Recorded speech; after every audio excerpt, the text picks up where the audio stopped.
The call from First National Bank came while I was still sitting in the hospital waiting room. Dad's death certificate fresh in my hands. "Mr. Clark, this is Janet Morrison from our safe deposit department. Your stepsister Ashley came in this morning with legal documents and emptied your father's safe deposit box, 44-7. I felt like I'd been punched. Dad had died just 6 hours ago, and Ashley was already looting his assets. "What legal documents?" I asked. "Power of attorney papers and his death certificate." She had proper authorization. "My name is Sebastian Clark, 37 years old, and I'd just watched my stepsister steal my father's most valuable possessions before his body was even cold. I work as a forensic accountant, specializing in tracking hidden assets and financial fraud cases. I understand how people hide money, manipulate documents, and exploit legal loopholes to steal from family. But I never expected to use those skills to investigate my own stepsister's theft of Dad's legacy. What Ashley didn't know was that my father had spent 20 years in banking before retirement, and he was far more careful about protecting his assets than she realized. Which safe deposit box did Ashley access? I asked Janet, pulling out my notepad like I did when investigating financial crimes. "Box 4047, the one registered under your father's name with Ashley listed as authorized access," she replied. I felt a cold smile cross my face. "Janet, did Ashley ask about any other boxes registered under my father's name?" There was a pause. "Sir, I can only discuss the specific box that was accessed today." That's when I knew Ashley had walked into a trap my father had spent years setting. Box 4047 was the decoy. The real treasures were hidden somewhere Ashley never thought to look. My father, Robert Clark, was a methodical man who'd spent 30 years working his way up from bank teller to regional manager at First National. He understood financial systems, legal documentation, and the importance of protecting assets from potential threats, including family members who might not have his best interests at heart. Dad married Ashley's mother, Linda, when I was 15 and Ashley was 12. It was his second marriage after my mother died of cancer, and he was genuinely trying to create a blended family that worked for everyone. Ashley seemed sweet initially, but as she got older, her entitled attitude became more apparent. She expected Dad to pay for everything: private school, expensive clothes, a new car for her 16th birthday, while contributing nothing to the household and showing little respect for family rule. "Robert, Ashley needs spending money for the weekend," Linda would say regularly, expecting Dad to hand over cash without question. "What happened to her allowance?" Dad would ask. "She had unexpected expenses," Linda would reply vaguely, never explaining what a 16-year-old needed $200 for on a random Saturday. This pattern continued through Ashley's college year. Dad paid her tuition, housing and expenses while Ashley studied communications and partied her way to a 2.3 GPA. After college, Ashley moved back home and spent 2 years finding herself, while Dad supported her lifestyle. She'd sleep until noon, spend afternoons shopping with Dad's credit cards, and contribute nothing to household expenses. When Dad finally insisted she get a job, Ashley found part-time work at a boutique clothing store, but continued living at home and expecting financial support for her career development. I'd moved out years earlier, built a successful career as a forensic accountant, and maintained a good relationship with Dad despite our different perspectives on Ashley's behavior. "She's still finding her direction," Dad would explain when I questioned why he continued supporting a 25-year-old woman who showed no initiative. "Dad, you're enabling her. Ashley will never become independent if you keep paying for everything. She's family, Sebastian. Sometimes family needs help, but I could see the financial strain." Dad was generous with Ashley, but his retirement savings were being depleted by her constant needs for money. 2 years ago, Linda died suddenly from a heart attack. Ashley was devastated, but her grief quickly turned into entitlement regarding Dad's assets.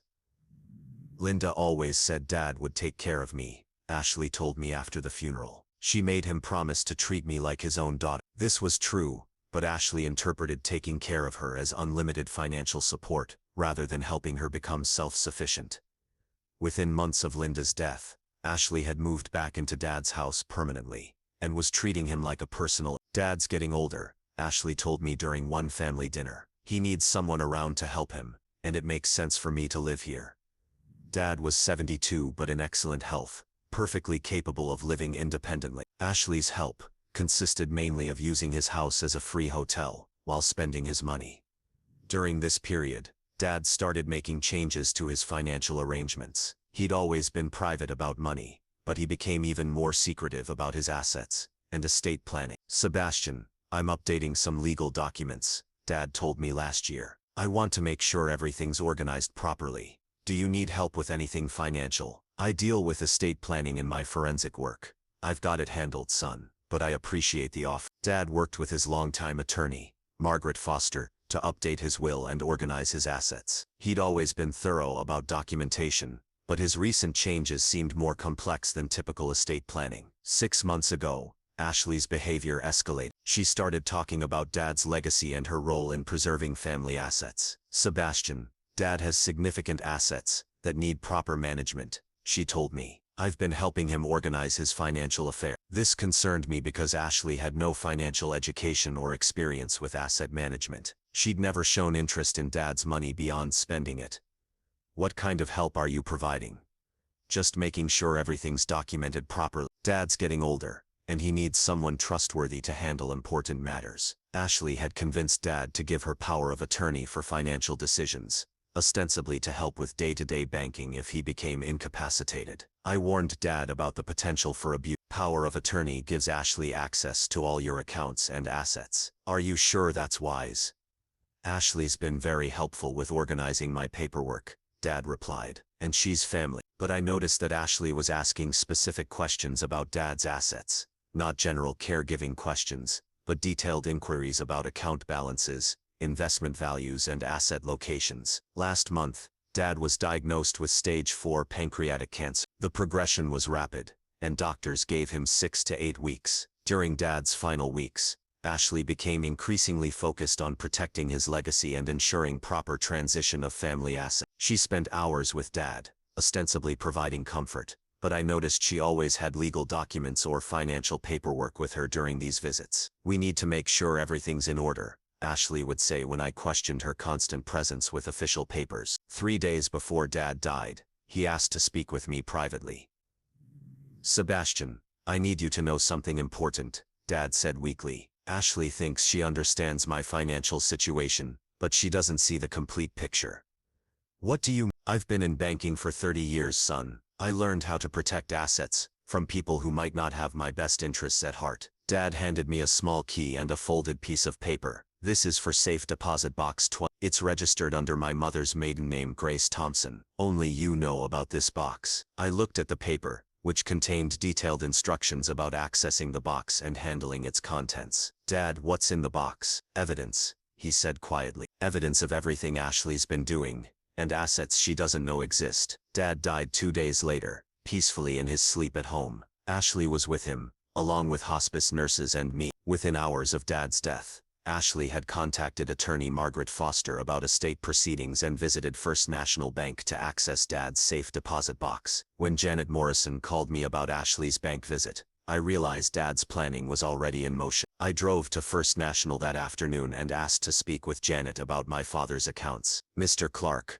I'm sorry for your loss, Janet said. Your stepsister was very efficient about handling your father's affairs this morning. What exactly did Ashley take from the safe deposit box? Janet consulted her records, stock certificates, some jewelry, cash, and various legal documents. She seemed to know exactly what she was looking for. Did Ashley ask about any other boxes or accounts? No, sir. She had the key for box 447 and power of attorney document. She accessed that specific box and left. I showed Janet the key Dad had given me. I'd like to access safe deposit box 1247, please. Janet looked surprised. Sir, I don't show any record of your father having a second safe deposit box. It's registered under the name Grace Thompson, my father's mother. Janet checked her computer system. Oh my. Yes, here it is. Box 1247 under Grace Thompson, with Robert Clark listed as authorized access, and you as secondary authorized. Janet led me to the safe deposit room and opened. Inside was a carefully organized collection of documents and assets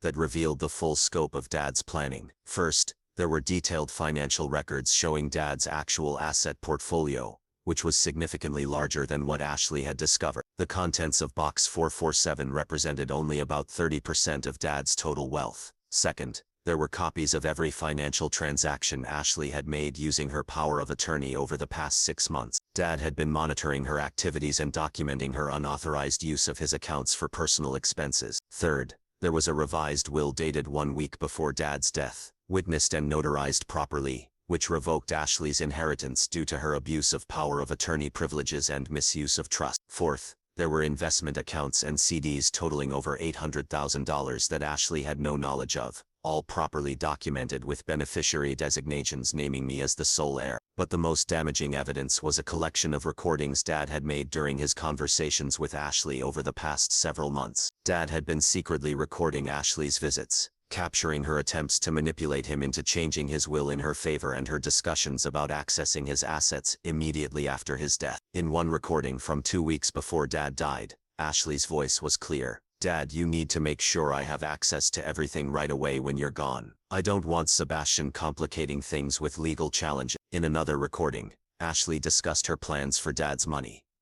"I'll sell the house immediately and invest in that boutique business opportunity. Sebastian won't understand, but I know what you'd want." These conversations proved that Ashley was planning to exclude me from Dad's estate, and had been manipulating a dying man to achieve her goals. The final document in the box was a letter Dad had written to me, explaining his strategy. "Sebastian, I knew Ashley would try to take everything the moment I died. The power of attorney and access to Box 447 were traps to let her reveal her true intentions while protecting the assets that really matter." She took the bait completely. Dad had given Ashley access to enough assets to satisfy her immediate greed while keeping the substantial wealth hidden until after her actions proved she couldn't be trusted. 2 days later, I met with attorney Margaret Foster to discuss Dad's estate. Ashley was already there, looking confident and pleased with herself. "Sebastian, I've been handling Dad's affairs since he gave me power of attorney," Ashley announced. "Everything's been transferred properly according to his wishes." Margaret Foster looked uncomfortable. "Actually, Ashley, we need to discuss some recent developments." I handed Margaret the revised will from Box 1247 and the documentation of Ashley's unauthorized financial activities. Margaret reviewed the documents for 10 minutes while Ashley watched nervously. "Ashley,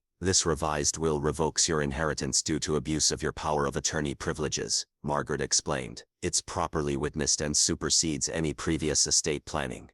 Ashley's face went white. "That's impossible. Dad never mentioned changing his will." I played one of Dad's recordings where Ashley could be heard pressuring him to give her complete control of his assets.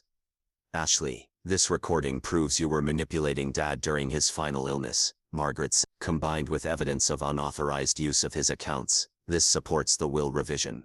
Ashley tried to argue that the recordings were fake or taken out of context, but the evidence was overwhelming. "What about the safe deposit box I emptied?" Ashley demanded. "Those assets belong to the estate. Those assets were approximately $180,000 in value," Margaret replied. "But the estate's total value is over $1.2 million, most of which was protected from your access." Ashley had stolen what she thought was Dad's entire legacy, only to discover she'd taken less than 20% of his actual wealth. The revised will required Ashley to return all assets she'd taken from Box 447, since her inheritance had been revoked due to her abuse of power of attorney. "This isn't fair," Ashley protested. "Dad promised to take care of me." "Dad did take care of you," I replied. "He supported you for over 20 years while you contributed nothing. He gave you every opportunity to become independent, and instead you chose to manipulate and steal from him during his final weeks." Margaret Foster filed the revised will with probate court, and Ashley was required to return all assets she'd taken from Dad's safe deposit box. Ashley hired her own attorney and attempted to challenge the will, but the combination of documented financial abuse, recorded conversations, and properly executed legal documents made her case hopeless. 6 months later, probate was completed with me as the sole heir to Dad's estate. Ashley received nothing except the requirement to repay the money she'd stolen from Dad's accounts using her power of attorney.